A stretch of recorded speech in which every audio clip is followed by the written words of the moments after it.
Hi everyone. For those of you who have never done a meditation retreat and maybe are thinking of doing one, here's a bit of information about it.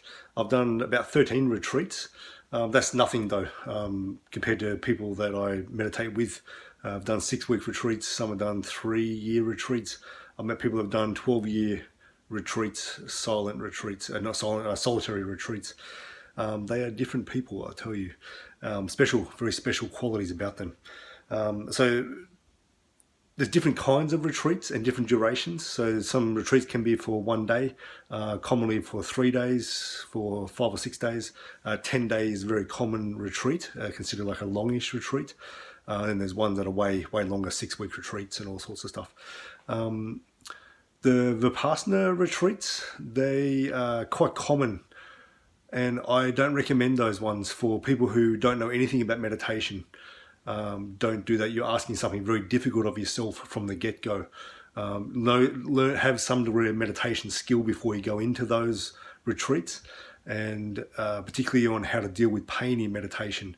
Meditation can be very painful, especially in Vipassana, and that's one of the things that they're using to help you get more insights into yourself. So usually people who have no meditation training and want to do a meditation retreat and choose Vipassana leave in the first 4 days. They get crushed by it.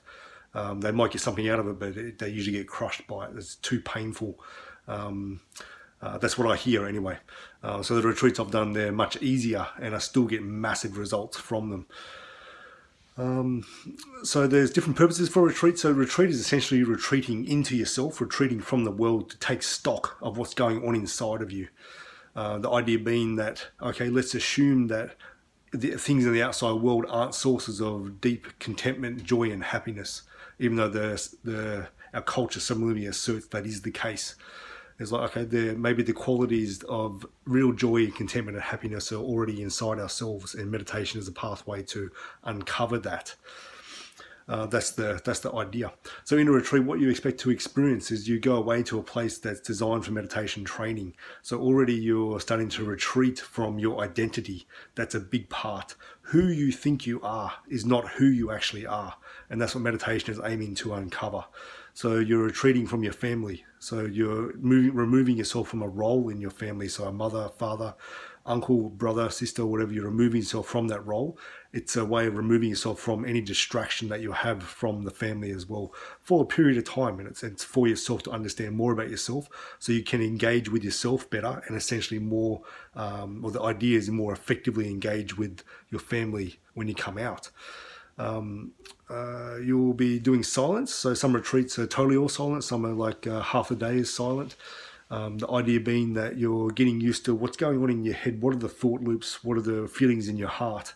What's happening inside of you without having to constantly need to think about verbalizing things and having like verbal diarrhea just for the sake of talking, that kind of thing. So it's to help you know what's going on inside. Some people go almost crazy because they can't talk. So it's just showing that the endless talking they have may not have that much merit of what they're talking about because it's actually a distraction from what's actually going on inside them. The diet will be different. Usually it's vegetarian or vegan. It's because it's lighter food. So you can meditate much better when you don't have a heavy meal in your stomach. And some parts of the retreat will be usually from noon till the next morning is no food, no extra food, or just really light food, water and things. And you'll find that you have the deepest meditation experiences and breakthroughs in that time.